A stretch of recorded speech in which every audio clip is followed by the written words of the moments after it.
On. Hey, hello everybody. It's March 10th, 2024. We're at the Two Old Guys garage and we're gonna take the coupe and bring it about a mile away to my new shrunken two-car garage at home. A little bit of catch up. You talked to the guy on the fenders? Yeah, he called me and he just got back from Canada looking for parts. And UPS screwed up on my order, and they didn't pick it up.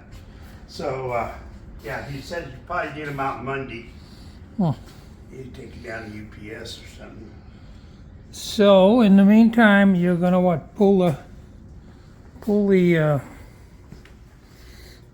plastic junk off? Yeah, I'm gonna pull the front end off and all that stuff now, and get ready for the other fenders, and then see how the inner liners work right now. Yeah. See how they fit. Yeah, that reminds me. A big shout out to Barbara at Smash Palace in New Zealand for taking care of us again. We appreciate it. Let's see, what else? Oh yeah, we're going to make some comments. For those of you that are interested in some perhaps boring stuff, if you look on our YouTube video site at the top where the description is and you click on the More button, you'll see 3 links there. The first 2 links are to Motor Trend's Reader Rides, one being Lou's 23T that he sold off a while back, and the second one being my coupe. And the third one actually will bring you to a PDF version of a website that's the complete history of the coupe from 1955 to current, which is a kind of a living document. I keep that caught up, and I go back and look at it periodically and update it. One of the things I did is I found out that the tri-Y headers that I bought were not $35, they were $30. Anyway, all the information in the world and then some is on that PDF file. So with that, I gotta put the side panels back on because I can't carry them. All right, so that's it. This is a shorty. We'll be back later. Hopefully the next one we'll see what the fenders look like. Take care, everybody. Bye-bye. Hi, back after a short pause. This is a short pause being that I only live 1.1 miles from Lou's house, so it didn't take long to get the car home, and it runs okay. It runs good. The engine runs fine.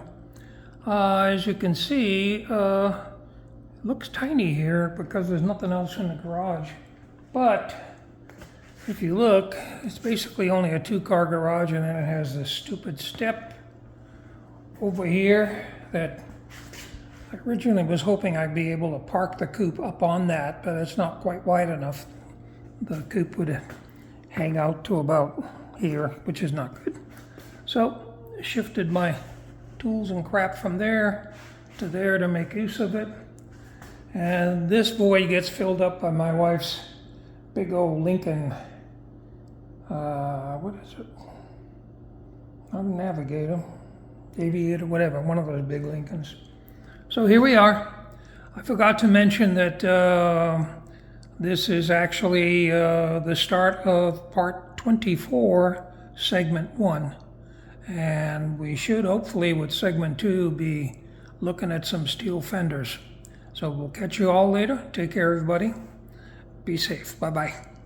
Hello, welcome back. Morning. It's, what is this, March 14th? Yeah. This is the part 24, segment 2 of the Two Old Guys garage build of the Street Rod Anglia, which is sitting outside. And hallelujah, the good news is those boxes are the 2 fenders. The front fenders have come in. They came in yesterday. And in the meantime, Lou has got the fender wells from New Zealand, from Smash Palace, all sandblasted, and they look in really good shape, don't they? Yeah, they were. Yeah.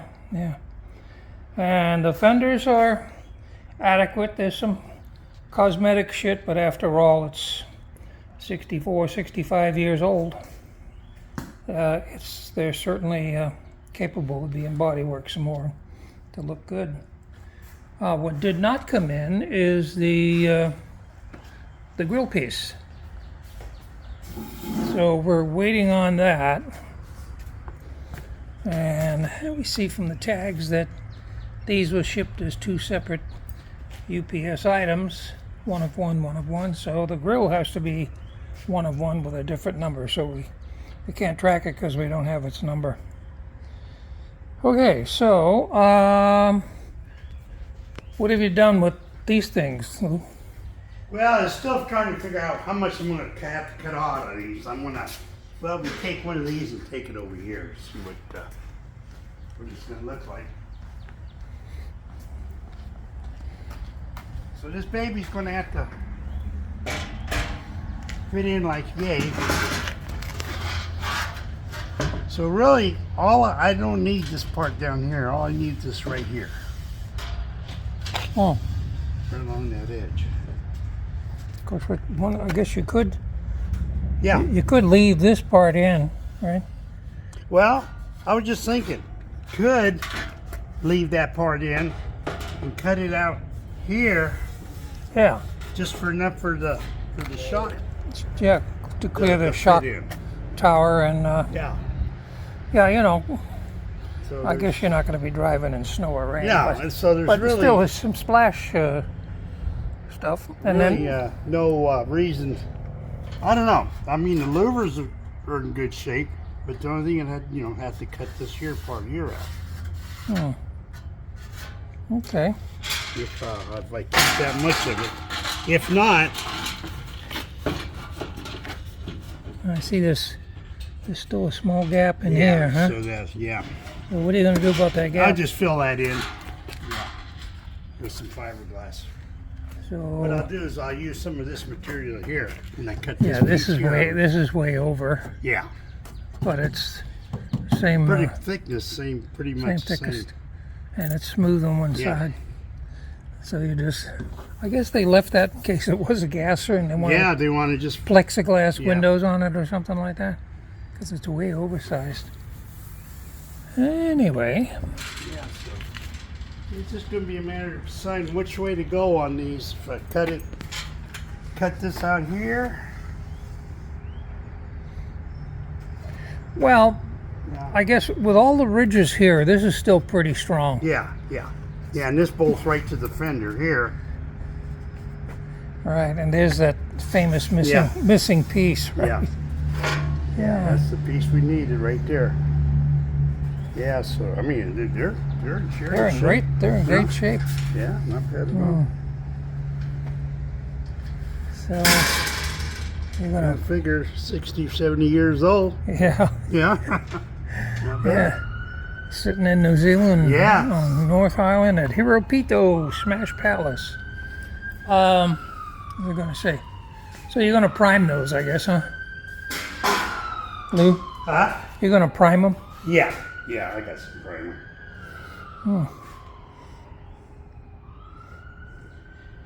Yes. Well, like So I just said, a matter of just,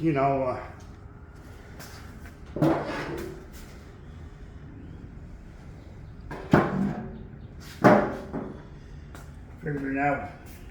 I need the grill yeah. so I can get. Yeah, I got a few ouches in it, but what the hell. Yeah, but it's nothing that can't be. Yeah, that's nothing that can't be taken care of. Yeah, the patch welded in there. Yep. Yeah. Yeah, hey. Yeah, so. Well, that's good. Yeah. That's good. So hopefully, by the end of the week, the grill comes in and we can start bolting But things, yeah, bolting everything bolting together. things together and seeing what's going on. Yeah.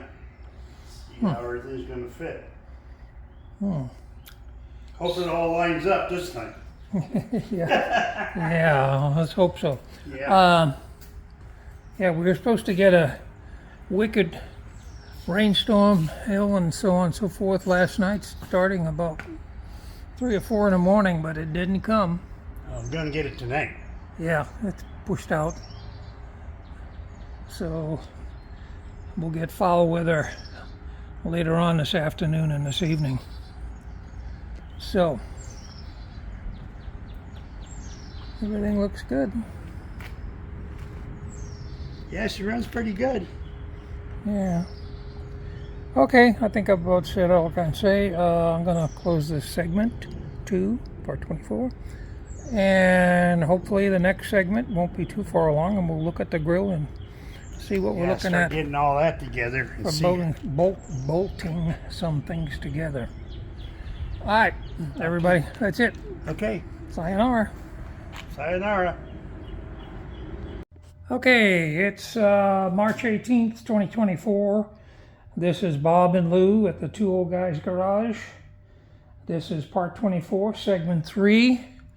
And we're still waiting on the grill, but in the meantime, Lou has temporarily clamped the steel fenders to the body to get a kind of a feel for how it's going to fit. So they're both clamped on, and as far as we can tell, which is not really good, they look to be evenly. We don't have that twisted crap that we had on the plastic fenders, right? Right.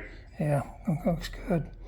So he's been studying it and looking at, again, like we mentioned the last segment, how much of the fender wells are going to be cut and where. But again, until we get this grill, doesn't look like anything is going to be happening. And the fenders are in pretty good shape. They're going to need a little more body work, so I brought over a bunch of body tools that Lou requested. One thing I had that I guess he didn't. What's that? I had body tools and you didn't. Yeah. Anyway, yeah, there's the main ones that he wants, the dolly and that pick hammer. So that's about it. I started this, actually a couple of days ago, I started working on the coupe brakes. And what I'm going to do is I'm going to pause this, and when I go home, I'm going to pick it up and give some boring history of the brakes and what it is and what I'm going to do. So anyway, that's it for now. Take care. Be back in a little bit. Hi, I'm back after a pause at Lou's garage.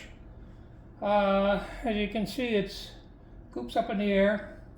What I've done is I've removed the 4 bleeder screws that have internal check balls on them that I installed probably 10 years ago, and replaced them with the stock ones that I still had, except I was missing one of the front ones, but I found a replacement for it. Anyway, while I did that, I used the vacuum bleeder to bleed the brakes because the ball check valve ones, there wasn't enough pressure to allow the spring to release and let the suction of the vacuum pull it out. So I didn't seem to be making any any kind of progress with the pedal getting much harder, and then I noticed that the brake fluid seemed to be going down when I pumped it, and I thought, well, that's not quite right. So if you look, I'm going to walk over here.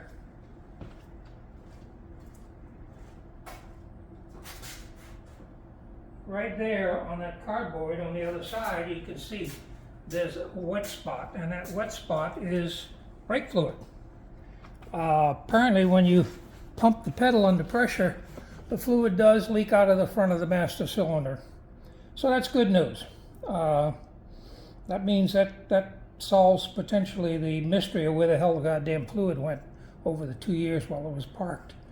And I guess over the long run, silicon brake fluid does in fact evaporate to some degree because there was no puddle on the floor of the storage building. Anyway, I went back and revisited silicon fluid. And as I recalled, silicon fluid is good stuff, but it's strange stuff. One of the good parts about it is it has a high temperature of boiling, higher than regular .3. So that makes it good. And it's hydroscopic in that it does not absorb water, which will migrate to the ends of the brake system and eventually rust, contaminate the calipers or the cylinders. The bad part about it is that it's very viscous, got a low viscosity, and the size of the silicon molecule is large enough that air molecules fit inside and nest inside the silicon molecules. And what that means is it's very easy to get air trapped in to the silicon. And the air trapped at a microscopic level is not visible. You don't see bubbles or anything in it. So out of that comes some no-nos. One is, if you're going to do a pressure bleed, which I have done in the past, you can't do it with the so-called cheapy ones, because the cheapy ones put air pressure directly into the reservoir chamber that has the fluid, and that of course gets introduced into the silicon. If you're going to use a pressure bleeder, you need a commercial type that has a bladder inside so that there's no contact between the air pressure built up on the pump for the bleeder and the actual fluid, in this case of course the silicon. Then you would not be introducing. And there's some other no-nos. When you pour it slowly so that you don't trap air, and you also you just got to be careful not to get the air in. So here we are. I've got a bad master cylinder that's the cause of the leaking fluid. And that's not too bad, because from my massive rebuild of the brake system in 2011, I've got spare parts. There's a spare master cylinder that's already got a kit in it. There's other kits to rebuild it. So my next job is to pull the master cylinder out and rebuild it. Try to determine while I'm taking it apart to see what actually went out and caused it to leak. Anyway, that's about that. At this point, let's see. Oh yeah, yesterday was St. Patrick's Day, so happy belated St. Patrick's Day to everybody out there, all you Irish and all you wish you could be Irish. Anyway, that's about it. I'm going to sign off on this segment, and the next one hopefully will be the grill has finally come in. Lou did talk to the guy, and he confirmed that there were 3 UPS packages that was picked up at the same time, left, right fender, and the grill. And of course we got the left, right fender, as you saw before I did this pause, but no grill. So he got a hold of the guy up in Wisconsin, I guess it is, and he's going to check with UPS the tracking number and see what the heck's going on. So I don't know if I got enough to close this out and put the part 24 up. Probably maybe would like to wait for the grill anyway. So thank you all. Catch you later. Take care out there. Bye-bye. Hey, good morning. March 20th. I think it's the first day of spring. Anyway, a couple of days ago, where I ended up with part 24, I was working on the coupe brake problem issue. And that evening, a couple of days ago, I took the new spare master cylinder, which already had a kit in it, took it apart, inspected it, looked all right, but then, oh, by the way, that's the brake, and that's the hydraulic clutch cylinder there. And what I did was, when I took the spare new master cylinder out, as I said, I inspected it. Looks good, bores. I mean, it's new, basically. It didn't have any miles on it. That's that cylinder right there, the old fruit jar Mustang type. And when I put it back together, I had 2 different types of repair kits. This is a asbestos, and this is a Dorman. No, got that backwards. This is a asbestos. I don't know if you can see it, but there's a seal to make pressure against the spring, and then there's a seal in the front to keep it from leaking out of the bore, whereas the Dorman one has a seal back here to do the pressure, and it has a rubber O-ring. So I elected to use one of the Dorman kits. I had 2, obviously that's another one. And that worked out pretty good. Then I cleaned and painted the master cylinder. Well, this looked kind of crappy when I was looking at it. And yesterday, during the day, I removed this guy and put the other master cylinder in. Then I run into a problem because the depth in this one is deeper than the depth in this one for the push rod. So I had to go over to Lou's, and I had to have Lou make me an extension, a male-female aluminum bar extension that got me the right clearance. So after that was in, got it all back together, got it all assembled. The brake pedal now is certainly stiffer than what it was with this guy, but I still have to bleed now. And after working all day, climbing up and down, I'm a little tired today, so I think I'm going to let it sit maybe in another day or two. Some of the air might come out of the silicon, and I'll bleed it then and see what happens. And oh, by the way, one of the features, one of the benefits of silicon that I didn't mention is if you spill the silicon fluid on your paint, you do not ruin the paint. It just wipes off. That's a biggie, because I think through the years, every time I put fluid in, I managed to spill it. But anyway, this is the stuff that I evacuated. Looks pretty clear. I took that out. Anyway, that's it. I'm going to call this short, and I'm going to append this on to the back of part 24, segment 3, and then I'm going to publish it sometime later today. Anyway, thank you all for watching. Appreciate it. Take care, everybody out there. Bye-bye.